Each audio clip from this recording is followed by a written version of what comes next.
Hello. Okay, give me a second. Let me send out my email. Send and send now. Set live. Okay. Hi, guys. I don't think anybody's in here yet, but I just posted on my story and I sent an email out and I sent a DM blast out. So hopefully I get some people in here. I have 30 minutes or so. And I was like, you know what? Let me just go live and see if anybody has some questions. I'm happy to answer labor, birth, postpartum, whatever. So I'll give everybody a few minutes to get in here and then we will get started. All right. If you are in here with me, coming in, tell me where you are from, how many weeks you are. Give everybody a few minutes while we're waiting. Let's see. I'm going to get my stuff ready to go. And I have a few things. Let's see. Hello. Having a couple people come in here now. I think everything is good. These lives are kind of, spur of the moment sometimes with me. Oh, that person's gone. La, la, la. We'll wait for some people to get in here. I guess I can start talking about, I have a few questions that are some of my more popular questions that people ask about birth. So I can start talking about those once I get a couple people in here. We'll give everybody a few minutes. My kitty cat hair is on my straw. Oh, we got a couple people in here now. Hi, guys. If you are joining me, tell me where you're from. Tell me how many weeks you are. This is kind of like spur of the moment, so I might not have too many people in here because I didn't give any heads up other than just sending the email out and sending a DM blast out. So if you're here and you have a question, I'm happy to answer. I'll be here for 30 minutes or so. But let's see. I can,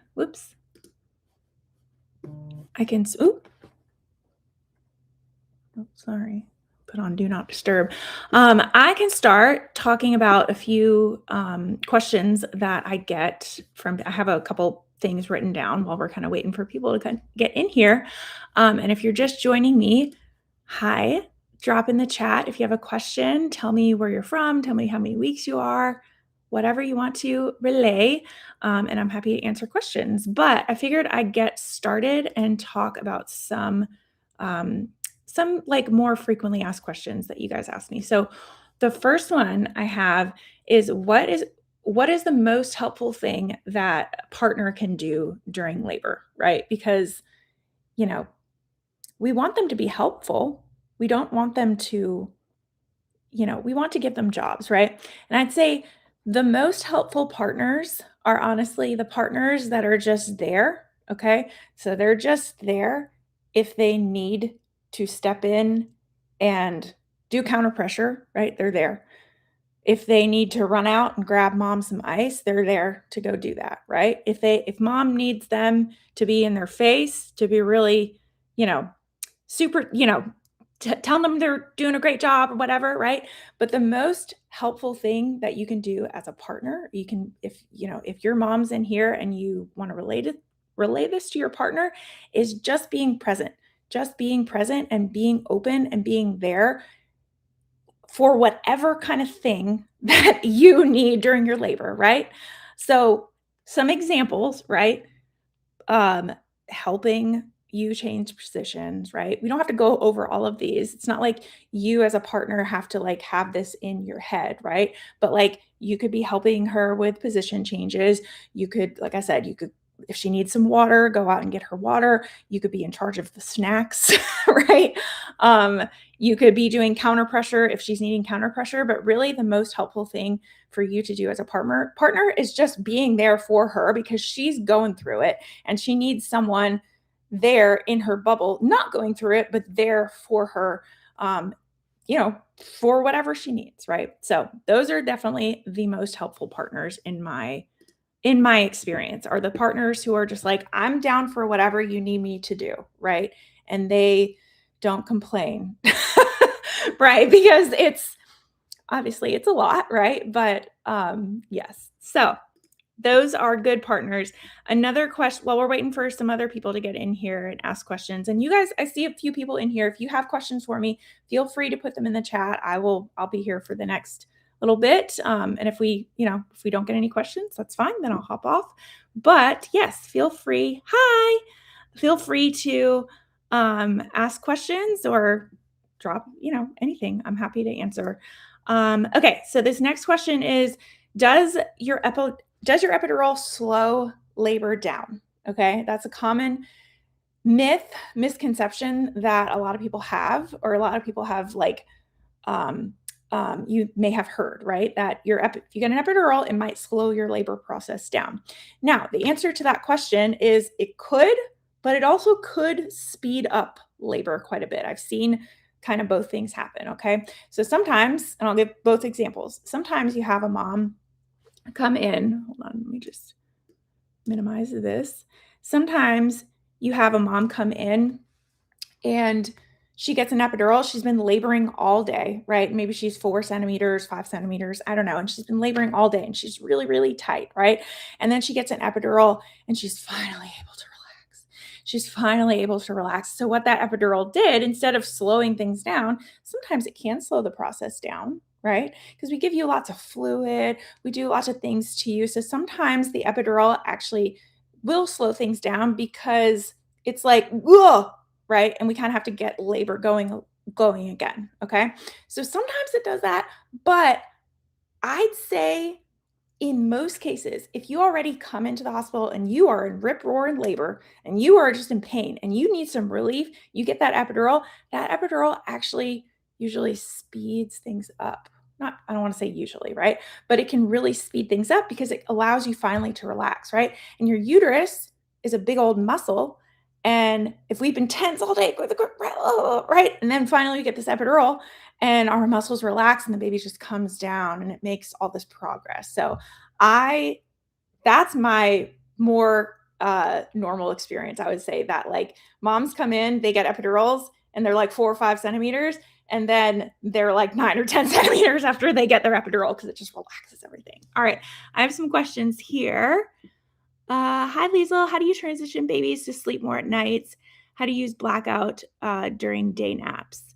How do you transition babies to sleep more at night?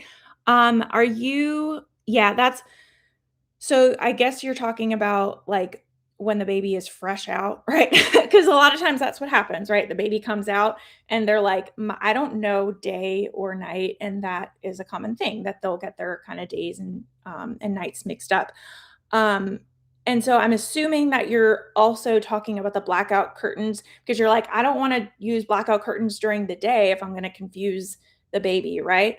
Um, so I'm going to relay you to taking care of, I like to send people to taking care of babies. They have a lot of great sleep resources, but I'd say just like in my experience, that first month, I'd say first couple of weeks, it really honestly, okay, this is from me. It really honestly also very highly depends on like when you deliver. And people don't realize that. But if you deliver a baby that is 41 weeks, right? Versus like a 37-ish week baby, the 41 week baby is older than that 37-week baby. And so that 37-week baby comes out and they're just still I say immature, but not really, right? But they're still just like thinking that they're in the womb, so they just sleep all the time, and it just takes a few more weeks for them to get the idea that they're on the outside now, right? So I have seen, and this is not backed up in evidence or anything, but I have seen that the later that you deliver, the quicker your baby kind of gets the idea that, oh, wait a second, I'm on the outside now and I have to like sleep at night, right? But I'd say answer to your question. Start a routine. I know this is what taking care of baby says. Start a routine very, very early, okay? Because that's what that baby is going to start getting used to is that bedtime routine, right? And keep it very, very like low volume, low light in the middle of the night. And then during the day, I never used blackout curtains with my babies until they were like older. right? Until they were a little bit older and they were doing that for naps.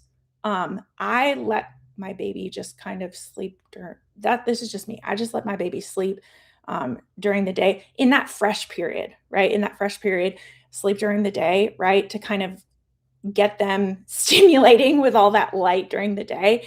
And I feel like it didn't take my babies too long to get that switch. So I hope that helps. But definitely check out Taking Care of Babies because she has a lot of good tidbits for that. Okay, let's see. Oh, she was saying I got an epidural at 4 centimeters. Yeah, on the epidural thing, that happens all the freaking time. All the freaking time. It's crazy. Okay, let's see. Where's Brad? He's packed up. Y'all, I'm moving. I sent out a newsletter. I sent out a newsletter this week, and I haven't really like told you guys or haven't like told a ton of people yet, but I'm moving. So like so much of my stuff is packed up. So Brad is packed up in some of my mommy labor nurse stuff. So he will reappear. He will come back. But yes, I'm moving. So that's a big I'll go into more of that like once I kind of just have to get through the process and then he's suffocating in there. I know he probably is. He probably is, but sometimes he needs a little bit like he needs to go to sleep. But but yes, I'm moving. I'm very excited about it. It's just, when you move, it's like a lot of no pun intended, but a lot of moving parts, right? Because you have to like sell the house and then find the other house that you're gonna, and so it's just woo all over the place. But it's been fun, and I'm so excited to have a fresh start. I won't go all into it, but it's a good move. It's a good move. So yes. Let's see. I want to go back here and Jessica said, "Hi, I'm expecting baby number 3 and want to go natural this time. I had the epidural with my other 2 besides the tub and nitrous oxide. What are some other ways to help with pain if you're a high risk pregnancy?" Ooh, good question. Okay, so if you haven't taken my birth course, definitely if you haven't taken one yet, because I have so many people who it's their second or third baby and they like maybe did it before they had epidurals before and then they're trying to go natural this time. But I have so many things in the course. But just to answer your question, yeah, the tub is a great one. Nitrous oxide, great. Nitrous oxide isn't available in like all hospitals, but they're starting to get it more. But I would say I was just like reading about this right before I got on the live, but just like as a good like principle or I don't know the right word, but just like a good ground level thing, right concept to attach yourself onto is movement, okay, and relaxation and feeling safe. Feeling safe is very, very important, but movement and relaxation are going to be your best friend, okay? So the more movement and the more movement you can do to encourage gravity also to help baby, because what we want to do is we want to create as much space in there as possible. And when you go, it's your third baby, so hopefully maybe things are, going to go a little bit quicker than your first one or your second one. But we want to be doing things that encourage lots of space, okay? Because the more space that baby has in there, the quicker things are going to go. And we don't want to overwhelm you with the quickness of the labor. But when you're trying to go natural, okay, you're trying to do it. This is just me and how I think, right? I'm like, I'm trying to get this over with as soon as I can. I don't want to traumatize myself. But I'm trying to speed things up as much as I possibly can, right? So we're trying to create space in there. And so what you can do is lots of position changes, okay? We don't want to be just, sitting still. So moving around as much as you can, lots of walking, lots of bouncing on the ball. I try to encourage position changes at least every 30 minutes, especially if you're going natural. Do what feels best for you because you're gonna be wanting to move, right? But always thinking about that you're like, okay, my intention is to create as much space in this pelvis as possible. Okay. So movement. And then the other thing that I said is relaxation. Okay. So I do in the birth course, I talk about in the birth courses, I talk about this tip. It's called the rag doll, and I've done it on social as well. But I like to tell people to when you're having a contraction, okay, instead of oh, tensing up at a contraction, right? That's the normal thing that we do when we're in a lot of pain, right? If you hit your knee or you stub your toe, you're like naturally going to go, ah, right? And you're gonna be like, oh, right, I'm tense, right? But during labor, you want to try and do the opposite and relax because remember what I talked about earlier, that uterus is a muscle, and the more we tense, right, the more it kind of holds baby in. So instead of tensing up at those contractions, and it's hard to do, it's very hard to do, right? Because that's your natural. When you're in pain, I mean, that's how I am. I want to grip the side, right? And oh, right. But you have to really fight that urge and relax and do what's called the ragdoll. Okay. So when I say ragdoll, think about how a ragdoll sits. It's very like, right? Right? Pretend like you don't have any bones at all. You're just loose, super loose. So thinking about being a rag doll, being Raggedy Ann, right? During labor when you're having those contractions and really just loosening into those contractions, even though they're so painful and you want to just tense, right? The more you can relax. I mean, I'm like sitting like this, but the more you can just relax, right? um, and really think of yourself as that rag doll during labor. And the more movement that you do, you're going to create all this space in your pelvis, and then that baby's going to go right. So, hope that helps. Uh, let's see. Jen, okay, is it true that you are more fertile right after birth? Yes, it is true because essentially what you did was you were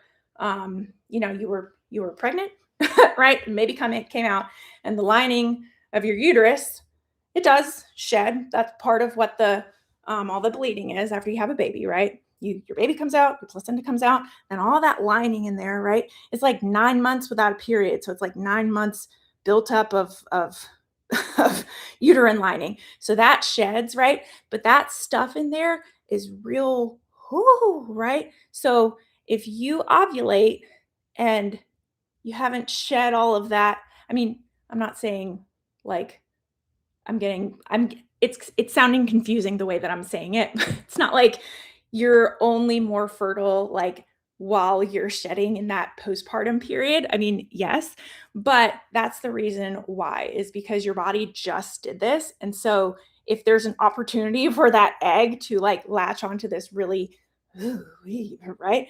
That's why people are more fertile. It's just like, "Oh yeah, I just did this. Okay, let's do it again." Right? That's why.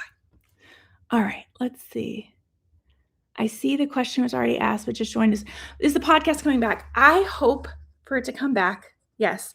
I'm a little busy right now, like I said, with moving and with all the things, but I do anticipate it coming back later this year. I have a lot going on right now. So I hope for it to come back, but I can't make any promises. And I hate starting things that I can't like maintain. Like I know I can maintain these little lives because I can hop on and I can talk to you guys for a little while and then I can hop off. No worries, right? But the podcast takes you know, it's like you have to plan the episode and then you have to if you have a guest, right, it takes coordination and it takes help that I don't have right now to produce episodes. That's the long and short of it. So I hope to re-release episodes this year, later this year once I kind of get settled and get through moving and just all the things. Because I really do, I miss the podcast so much. I miss it. It's just it's a lot to do. I mean, I'm sure you guys can understand that. So, but yes, I really want it to come back. I'm rooting for it to come back. So that'll be my priority once I get settled. And really like my plan is to do podcast and YouTube. Like I want to film the podcast episodes at the same time and do like a filming and and an audio. So yes, that's the plan. Let's see. Oh, are you gonna set up another pink L&D room in your new house? Probably not in my new house, but I have all of the things saved, and so we're hopefully going to move it to another location. Part of the issue is I loved that room. Like, don't get me wrong, love that room, but it was creating a lot of stress with me.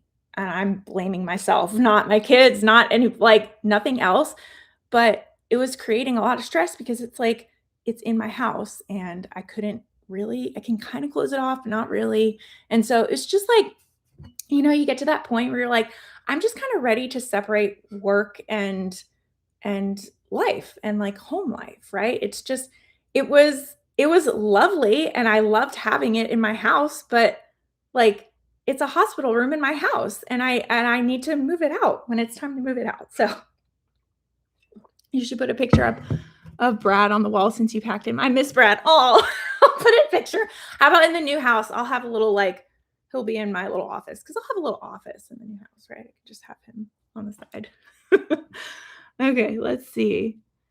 Uh, oh, here's a good one. What are your top 2 to 3 recommendations to manage contractions besides pain medications? TENS unit. Ooh, that is a great one. Yes, you already said one of them. That's a great one.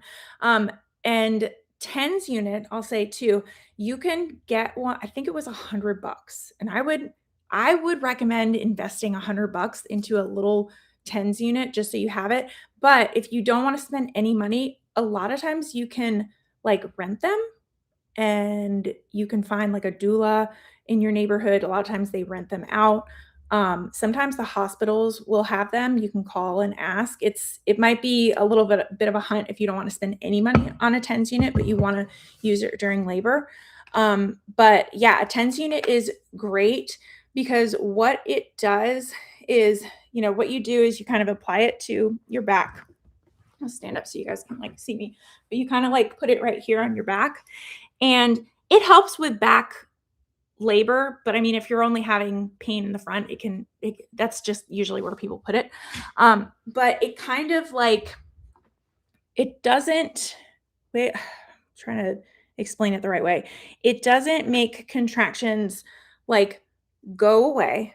Okay. And it doesn't help with the pain of contractions in a similar way that a pain medication would. Because what a pain medication does is it dulls it, right? You still feel the pain, but it like dulls it, right? And what a TENS unit does is it distracts you from the pain of the contraction. Okay. Because it's basically like, hey, I have this going on, right? And so it can be really effective, but I've seen on the contrary, some people get really, if you're very, very overstimulated from sensory things in general, it might not be the best thing for you. But if you can get over that, it's highly effective. It's highly effective. Very, very good for people who are trying to go natural. Yes, that's a good one. I'm trying to think just like another tool off the top of my head. Tennis ball is a good thing to have in your hospital bag to give to your partner or your doula or your nurse if you're having really bad back labor. Taking a tennis ball and you just put a tennis ball right in the middle of your like kind of sacrum area and you just and that feels so good. Oh my God. So you can get your partner to like practice that. Getting your partner to learn how to do effective counter pressure. That's a really good one. I'd say, let's see, what are some other really, really good interventions other than like nitrous oxide and like IV pains, meds, position changes we talked about, right?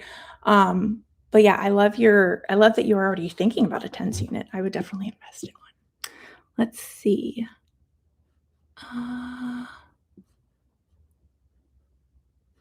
Let's see. Best tips for a VBAC. Ooh, that's a good one, Danny. Best tips for a VBAC.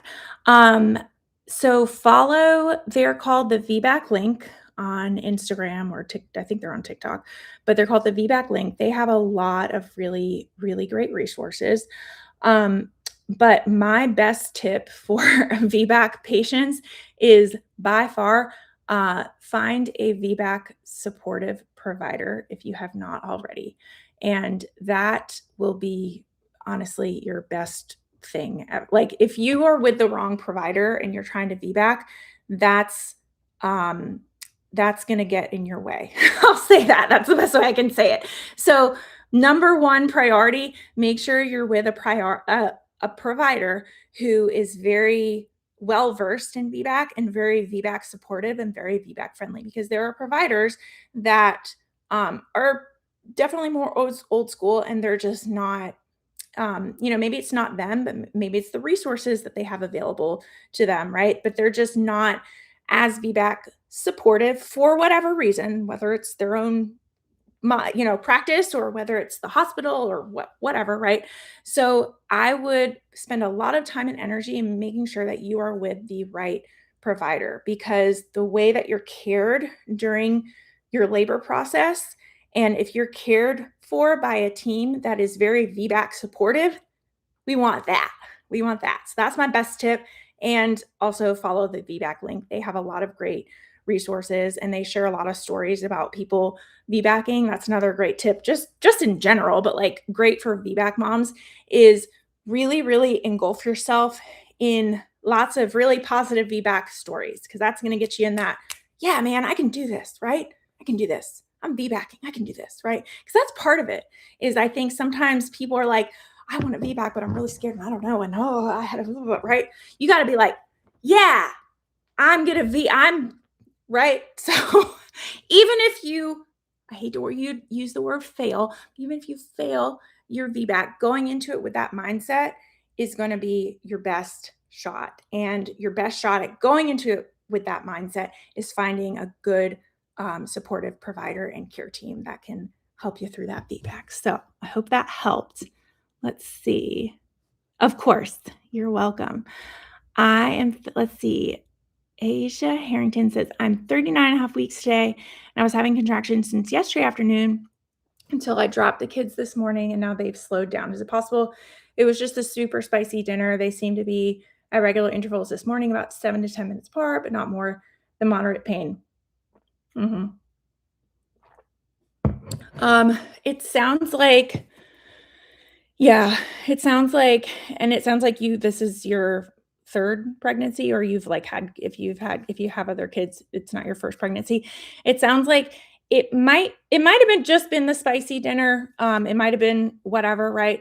At 39 and a half weeks, that's not uncommon for you to just, start contractions and then they kind of fizzle out, right? Your body a lot of times does that a few times before you actually go into real labor, because what your body is doing is like kind of warming up, right? It's like before you go into I don't know, a soccer game, right? You're like practicing, right? And I'm like, I'm not really shooting goals, but I'm just practicing, right? And it's not real, but it's just practicing. So that's what kind of your body does before you go into labor. And sometimes that looks like exactly this. You kind of contract for a little while and you're like, "Oh, is this it?"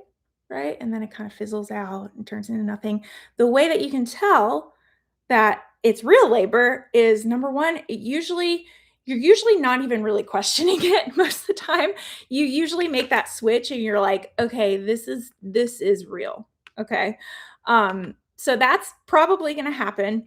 And they stay more consistent, right? So they'll maybe start off at 7 to 10 minutes apart, but then they're slowly, you're seeing them, it's forming a pattern, right? They're starting to go from this 7 to 10 minutes to like 5 minutes, right? And they're staying steady, and they're starting to increase in intensity too. If you're noticing this pattern that they're started, right? That's your cue to say, oh, this is what's happening, right? If they're kind of, it's hit, right, might still be in practice mode. So yes, but it sounds like it's going to be soon, and it's a really good sign. This is why I tell people too, don't get too frustrated about like having contractions that start and then they piddle out or whatever, right? Because that's a really good sign that your body's like getting the idea that this is going to happen soon, right? It's just warming up. It's just practice time, right? So it's doing the right thing. It's just sometimes annoying because you're like, I'm 39 and a half weeks pregnant, and the first one, 2 long inductions, pumping in a 40, had a C-section and VBAC. Yeah. So you're like, I'm ready to go into labor. Come on, let's go, right? But yeah, might not be, for another few days, or maybe it's tonight or maybe tomorrow. I think the best thing you can do in your situation is, lightly encourage things. Eat more of that. If you enjoy spicy food, eat more spicy food, take some walks, right? Don't do anything crazy that you're stressing yourself out.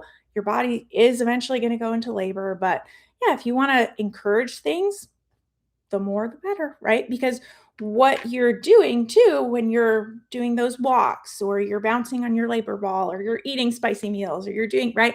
You're just encouraging your body, right? Your body's already like, I'm practicing, but you're kind of like the coach, I guess, or something, right? You're coming in and saying, hey, also, yeah, it is time, right? And you're just like giving your body a little bit more hormones right down there, or you're moving and you're getting that baby to bounce up and down on your cervix and you're saying, hey, yes, it is time. So anything you can do to encourage that, it'll happen when it's meant to happen. So okay, let's see. Have any more? She B Hack Attacker says, any views on sleep feeding tracks like Nap or Huckleberry? Are they good? I'm not good at answering app questions just because I've been away from that world for so long. I used Huckleberry actually for a little while and I liked it. I think I used I can't remember. I can't remember off the top of my head. So I don't have a great app recommendation, but I will say I did use Huckleberry and I enjoyed it. I would say also, like, this is just what I did. I downloaded a few apps and I tried them all out for a little while. And then I got rid of the ones I didn't like instead of like just having one. Like I had a few of them, right? And then I just was like, oh, okay, I like Huckleberry. I'll go with Huckleberry. So I don't know. Maybe that's helpful. Let's see. Caitlin says, is there any way to avoid getting an IV put in during labor if you're low risk and going unmedicated? Yeah, for sure. So that's something that we have people come in all the time and request. And I'd say I like to explain IVs this way to people. Okay. So when you get an IV during labor, right? It's not like if we just put an IV in you, IV access, it's not like you are hooked up to anything. Number one. Okay. So when people think about like, oh, I don't want an IV, we're not hooking you up to anything. The only reason that we would like put an IV in you is just to have access if there were an emergency. Okay. So it is a little bit, invasive, obviously. And I can understand if somebody's like, no, I don't even want anything, like any sort of intervention until it looks like it's going to be an emergency and we do need an IV, right? I can respect that too. But I always like to make it clear to people that if you do not want an IV, that's okay. But just understand that we're not hooking you up to anything. We're just putting access here. And you usually can do all things during labor that you would do if you didn't have an IV in labor at all. We can cover it with like plastic if you want to go in the tub or the shower. It's not like it limits anything. It's just really like there in case an emergency arises. So that's that. Now, if you still are like, no, I don't really want it, that's fine. That is totally fine. And you just tell your provider and you just say, hey, look, I know that it's just IV access that, you guys are wanting me to have, right? But like, let's just do an IV if it seems like there's going to be an emergency, because I would like to avoid any interventions, like if possible. That's all you have to say. That's all you have to say. And I think that's totally fine. So, okay, let's see if we got anything else here. You guys are so sweet. Danny Boy says, any resources to establish a successful breastfeeding journey? Ooh, yes. Here, let me see if I can find. I have a really cheap course called Milkology that I love to send people to. And it's like $19. Let me see if I can find the link and I'll send it to you. So what I usually tell people is for breastfeeding, I hope you guys can still see me because I'm in a different browser. But what I tell people for breastfeeding is take a course, like definitely, hold on one second. I'll find the link and then I can feel like I have my head on straight. Whoopsies. Copy. There it is. Okay.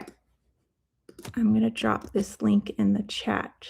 This is an affiliate code too. So if you purchase it, I'll get an affiliate commission if you end up purchasing it. But this is just like a little course that I like to send people to. It's just like the basics. And so what I tell people about breastfeeding too is take a course, do some education about it, but breastfeeding is the kind of thing, and pumping especially, breastfeeding and pumping is the kind of thing that there is a learning curve on it. So a lot of your learning and your like understanding is going to come once you're in it. Okay. So definitely get yourself familiar, but realize that there's going to be a learning curve and there's going to be this process afterwards that you're just going to learn kind of more as you go. Okay. Because it's hard to really, just like a lot of other things in life, right? It's hard to really understand it and really like, where you understand it well enough yourself that you could teach it to somebody else, right? It's hard to understand that before you're even like in it and you have the baby there and you like right? So just know that. But yeah, check that course out. Milkology is great. It's like a 2-hour video course, and it's just like a nice little foundation. That's why I like to send people to it. It's not anything like super doesn't go into like crazy detail about stuff, but it's just like a good basic foundational course. So definitely check that out. All right, guys, I think that's good, right? I got one more question. Let me do this one, then I can hop off. Your favorite swaddles for babies, arms up or arms down? Okay. I like arms down. Like, I don't know. Like, okay, here's what I'll say. I think it depends on the baby. I think it depends on the baby. Okay. Some babies come out, and here's why. Some babies come out and they've been used to having their hands right here in the womb, right? And then when you strap them down, they're like, I'm not used to that. I'm used to always having my hands right here, right? And so it kind of depends on the baby. That's really like, that's how I feel. Both of my babies, I don't think I had, yeah, both of my babies, like they wanted their arms out. So I think you're so welcome. So I think it really just see how the baby reacts. Like that's weird to say, right? But like if the baby's more comfortable and it's better for them, you can tell like it's better for them to have their arms free, then great, right? If they're the kind of baby that they do really well with their arm right here, great.